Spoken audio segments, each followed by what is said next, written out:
بسم اللہ الرحمن الرحیم۔ آج میں اپنا ایک اور ناول اسٹارٹ کرنے جا رہی ہوں جس کا نام ہے میرے چارہ گر۔ تحریر ہے رخسانہ نگار عدنان کی۔ انتصاب یمینہ اور فاریہ۔ جھاجوں می برس رہا تھا، حالانکہ صبح سے تو اچھی خاصی تیز دھوپ نکلی ہوئی تھی، بلکہ 10 بجے کے بعد تو یہ تیز چمکتی دھوپ بے حد نکیلی ہو گئی تھی، بدن کو چھیدتے ہوئی، جس نے گھنٹہ بھر میں ہی سب کے چھکے چھڑا دیے تھے۔ ایک تو ویسے ہی اتنے دنوں سے گرمی شدید پڑ رہی تھی اور حبس نے برا حال کر رکھا تھا، اور آج تو سورج کے تیور دیکھ کر لگ رہا تھا کہ موسم کا گرم ترین دن ہوگا، جس سے دم گھٹا جا رہا تھا۔ پریکٹیکل لیب میں اس قدر گرمی تھی کہ پنکھے چلنے کے باوجود ہوا بدن کو ذرا نہیں لگ رہی تھی، سب ہی پسینے میں شرابور تھے۔ میڈم نور الہی کا تو سارا فاؤنڈیشن بہہ کر ان کے چہرے پر عجیب و غریب نقشے بنا گیا تھا، آنکھوں کا کاجل پھیل کر چہرے پر سیاہ لکیریں کھینچ چکا تھا۔ ایک تو گرمی کی شدت، اس پر پریکٹیکل کا عذاب، اوپر سے میڈم نور الہی کا مضحکہ خیز حلیہ، ان کے خوب گوشت چربی سے بھرے سانولے جسم سے چپکی پیلی شیفون کی ساڑی اور گہرا نیلا بلاؤز کسی بھی قسم کی رومانیت پیدا کرنے میں ناکام ہو چکا تھا، اور کوشش کے باوجود کوئی بھی لڑکی اس ساری صورتحال کو انجوائے نہیں کر سکی تھی۔ سب ہی کو گرمی نے نڈھال سا کر رکھا تھا۔ ارے دیکھو بادل آئے، سائمہ کے نعرے پر سب نے بساخت گردنیں پیچھے کھڑکیوں کی طرف گھمائی تھی، اور پھر دیکھتے ہی دیکھتے دھوپ کی تلوار لیے آنکھیں دکھاتا سورج سیاہ بدلیوں کی یلغار کے سامنے دبک کر رہ گیا، اور سارے میں گہری شام کا سا اندھیارا پھیل گیا۔ کچھ دیر کو تو ہر طرف ایک بولتی سی خاموشی چھا گئی، طوفان سے پہلے کی گھمبیر خاموشی، اور پھر اس خاموشی کو بادلوں کی گونجدار کڑک نے توڑا، اور ساتھ ہی موٹے موٹے قطرے برسنے لگے۔ تیز ہوا سے لیب کی کھڑکی پر جھکا شہتوت کا درخت مستی کے عالم میں جیسے سر دھننے لگا، کھڑکیاں ہوا کے زور سے بند ہونے لگیں۔ بارش کی تیز بوچھاڑ نے آندھی کے حملے کو پسپا کر دیا، اور چند ہی منٹوں میں اس بوچھاڑ نے موسلادھار بارش کی شکل اختیار کر لی، اور جب ان کا پریکٹیکل تمام ہوا تو کالج کے تمام لان اور نشیبی رستے گدلے پانیوں کے جوہر بن چکے تھے۔ او مائی گاڈ، اتنا پانی! باہر نکلتے ہی ساری لڑکیاں حیرت زدہ سی رہ گئیں، جبکہ بارش ابھی بھی اسی رفتار سے برسے جا رہی تھی۔ شکر ہے وین والا آ جائے گا، ورنہ اس موسم میں مجھے کس نے لینے آنا تھا گھر سے۔ کوریڈور سے نکلتے ہوئے گیٹ تک 2 لان اور 3 سڑکیں عبور کرنے کا سوچتے ہوئے اسے خیال آیا، توبہ آج تو دن ہی شدید ترین طلوع ہوا ہے، پہلے دھوپ، گرمی اور حبس اور اس قدر، اور اب بارش اتنی شدید۔ نورین بولتے ہوئے اس کے ساتھ ہی چلی آ رہی تھی، آج وہ اسی کی وین میں آئی تھی۔ دیکھ لو اللہ کی قدرت ہے، یہ ساون کا مہینہ ہوتا ہی بے اعتبار ہے۔ ویسے وین والا تو آ جائے گا نا؟ ابیہا نے سر اٹھا کر خوب برستے سیاہ بادلوں سے اٹے آسمان کو دیکھتے ہوئے پوچھا، اور اپنی گلابی ہتھیلی بارش میں بھگونے لگی۔ ظاہر ہے آئے گا، صبح بھی تو آیا تھا۔ شکر ہے آج پریکٹیکل تو تمام ہوئے، اب تو بس وائوا والے دن ہی آنا ہے اگلے ہفتے۔ نورین نے اپنی بیبی پنک تنگ پائچوں کی شلوار کو ذرا اوپر اٹھاتے ہوئے کہا۔ اور کیا، یہی پریکٹیکلز میڈم نور الہی نے ہمیں پہلے کروا دیے ہوتے تو یوں پورا ہفتہ اس قیامت خیز گرمی میں تو نہ آنا پڑتا۔ ابیہا خوف سے بولی۔ ہاں میڈم، ہر سال اسی طرح کرتی ہیں، پورا سال چھٹیاں اور پریکٹیکل سے ناگے، اور آخر میں سب کے پیچھے ڈنڈا لے کر پڑ جانا۔ ارے آج ان کا حلیہ دیکھا تھا، سارا میک اپ پسینے کے سیلاب میں بہہ رہا تھا۔ نورین کو میڈم کا حلیہ یاد آتے ہی ہنسی آ گئی۔ ہاں تو اور کیا، مجبوری دیکھو یار، ہنس بھی نہیں سکتے تھے۔ چلیں اب، بارش رکنے کے آثار نظر نہیں آ رہے تھے، اور نہ ہی کم ہونے کے، اس لیے یہاں کھڑے ہونے کا کوئی فائدہ نہیں تھا۔ ارد گرد کی ساری لڑکیاں جا چکی تھیں، ویسے بھی کالج میں تو گرمیوں کی چھٹیاں تھیں، صرف ان کی کلاس ہی ہفتہ بھر سے آ رہی تھی۔ ہاں چلو، یہ بارش تو آج رکتی نظر نہیں آ رہی۔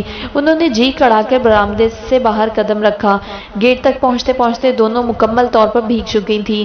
گیٹ کے پاس 8-9 لڑکیاں کھڑی تھیں شیڈ کے نیچے، ان دونوں کی بمشکل ہی جگہ بن سکی۔ اف اللہ، کوئی رکشہ ہی مل جائے، سبیہ نے گیٹ سے باہر گردن نکالتے ہوئے کہا۔ گلزار انکل کو بھیجا ہے، نہ جانے کدھر بیٹھ گئے جا کر، اس نے چوکیدار کا نام لیتے ہوئے بڑبڑا کر کہا۔ کیوں، رکشہ کس لیے؟ نورین نے اپنا دوپٹہ ایک کونے سے پکڑ کر نچوڑا۔ گھر جانے کے لیے اور کس لیے؟ گھر بھی تو ہمارے اللہ میاں کے پچھواڑے ہیں، آج سے پہلے شاید اس سے گھر کبھی اتنا دور نہیں لگا تھا۔ کیوں رفیع انکل نہیں آئیں گے کیا؟ نورین نے چونک کر وین والے کا پوچھا۔ جی نہیں، وہ منہ بگاڑ کر بولی، صبح تم لوگ تو جلدی سے اندر بھاگ گئی تھی، وہ ہمیں کہہ گئے تھے کہ واپسی پر خود آ جانا، انہیں کسی فوتگی پر شہر سے باہر جانا ہے۔ اوہ مائی گاڈ! ابیا اور نورین کا رنگ اڑ گیا۔ اگر رکشہ ملتا ہے تو تم بھی ہمارے ساتھ ہی چلنا، تمہارا گھر تو بالکل ہماری روڈ پر ہے۔ ابیہا کا البتہ مسئلہ ہو جائے گا، اس کا گھر تو تمہارے گھر سے بھی اچھا خاصا دور ہے۔ سبیہا بولی، ہم 4 لڑکیاں رکشہ کر رہی ہیں، تم بھی ٹھوس جانا۔ میں کیسے جاؤں گی؟ اسے بارش وارش سب بھول گئی۔ نورین کچھ کوفت بھرے انداز میں مجبوراً مڑی تھی۔ ارے یہ فائزہ اور ہنا ہے نا، تم ان کے ساتھ چلی جانا۔ وہ جیسے چٹکی بجا کر پیچھے کھڑی دونوں لڑکیوں کو دیکھ کر بولی۔ وہ دونوں کزنز تھیں اور اس وقت باتوں میں مگن تھیں۔ نورین کی بات پر ایک لمحے کو چپ ہی ہو گئی، مگر ان کا گھر تو خاصا پہلے آ جاتا ہے، میں اس موسم میں اکیلی رکشے میں کیسے جاؤں گی؟ اسے تو پہلے بار رکشے میں، وہ بھی اکیلے اور اس موسم میں جانے کا سوچ کر ہی ہول اٹھ رہے تھے۔ رکشہ آ گیا۔ سبیہا جو ان کی گفتگو سے بے نیاز آدھی گیٹ سے باہر لٹکتی بارش سے بے نیاز کھڑی تھی، جوش سے مڑ کر بولی۔ نورین نے ابیہا کی اگلی بات بھی نہیں سنی اور ہاتھ ہلاتی باقی لڑکیوں کے پیچھے دوڑ گئی۔ ابیہا نے قدرے بے بسی سے بے نیاز سی باتوں میں مگن فائزہ اور ہنا کو دیکھا۔ ارے بیا تم ابھی تک گئی نہیں؟ ایک دم سے پیچھے سے اسے روشی کی آواز سنائی دی۔ نہیں، ڈرائیور دونوں ہی چھٹی پر اچانک چلے گئے، تایا جی کی گاڑی ورکشاپ میں تھی، صبح میں نورین کی وین میں آئی تھی، اب اس نے بھی نہیں آنا اور نورین رکشے میں۔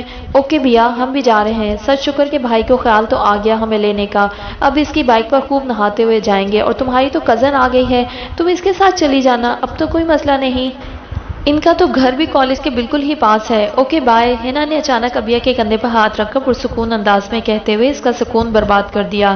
اس کا بھائی بھیگا مرغا بنا گیٹ کے آگے بائک لیے دونوں کو جلدی نکلنے کا کہہ رہا تھا۔ وہ دونوں ہاتھ ہلاتی آگے بڑھ گئیں۔ ہاں ہاں بیا تم چلو میرے ساتھ، تمہیں تھوڑی دیر میں ابو چھوڑ آئیں گے۔ یا بھائی؟ روشی خوشی سے چہکی تو بیا کا دل گویا پاتال میں اترتا چلا گیا۔ شیڈ کے نیچے وہ دونوں ہی اب کھڑی تھیں۔ چوکیدار برگد کے گھنے سال خوردہ درخت کے نیچے کھڑا گویا ان دونوں کے نکلنے کا منتظر تھا۔ گراؤنڈ میں پانی ہی پانی بھر گیا تھا، دور آفس کی بلڈنگ بھی بند پڑی تھی کہ وہ گھر پر فون کر کے کسی کو بلا لیتی۔ چلیں پھر، روشی نے اس کا بازو ہلاتے ہوئے اپنا دوپٹہ درست کر کے پوچھا۔ تمہارے گھر تو فون بھی نہیں ہے، ورنہ میں گھر اطلاع کر کے کسی کو بلوا لیتی، اس نے مری مری آواز میں کہا۔ تم چلو تو صحیح، میں تمہیں بھجوا دوں گی، امی کس قدر خوش ہوں گی تمہیں دیکھ کر، بس 5 منٹ کا تو رستہ ہے ادھر سے۔ روشی نے اس کا ہاتھ ہولے سے کھینچا۔ روشی تمہیں نہیں معلوم، اگر تایا جی کو یا چاچو کو معلوم ہو گیا تو وہ بے حد خوفزدہ تھی۔ ان دونوں کے بگڑے چہرے اسے بارش کی بوچھاڑ میں بھی صاف دکھائی دے رہے تھے۔ بیا ہم کوئی غیر تو نہیں؟ روشی کی آواز فوراً ہی رند گئی تھی۔ مم میرا یہ مطلب نہیں، وہ گھبرا گئی۔ کسی کا دل دکھانا بھی تو اس کے لیے بے حد تکلیف دہ تھا، تمہیں معلوم تو ہے سب۔ ابیا نے روشی کی لبالب بھری آنکھوں کو دیکھ کر قدرے ملائمت سے اس کا ہاتھ دباتے ہوئے کہا۔ ایک دم سے بادل زور سے گرجے، ساتھ ہی بجلی تیز روشنی کے ساتھ کوندی تھی۔ ان دونوں نے ڈر کر ایک دوسرے کو دیکھا۔ آسمان پر ایک بار پھر اندھیرا چھا گیا تھا، بادلوں کی نئی کھیپ براجمان ہو چکی تھی اور برسنے کو تیار۔ چلیں پھر، اب اس موسم میں تمہیں ادھر چھوڑ کر تو نہیں جا سکتی۔ اس نے مضبوطی سے ابیا کا ہاتھ تھام لیا۔ چلو، اس نے بے بسی سے اپنا شولڈر بیگ کندھے پر جما کر بھیگے ہوئے دوپٹے کو درست کیا اور دونوں گیٹ سے نکل آئیں۔ میڈم، ڈاکٹر رضا ہیں لائن پہ۔ شائستہ پال نے سیکرٹری کی اطلاع سن کر انٹرکام رکھتے ہوئے میز پر دائیں طرف رکھے سبز رنگ کے ٹیلی فون کا ریسیور اٹھا لیا۔ Good morning madam, and how are you? Doctor Raza چہکتے ہوئے بولے تھے۔ ڈاکٹر صاحب میرے خیال میں تو اب گڈ ایوننگ بھی ہو چکی ہے، اور میڈم تو میں اپنے اسٹاف کے لیے ہوں، اور آپ کی تو میں غالباً بھابھی رہ چکی ہوں۔ آخری فقرہ بولتے ہوئے عجیب سی تھکن ان کے لہجے میں اتر آئی تھی۔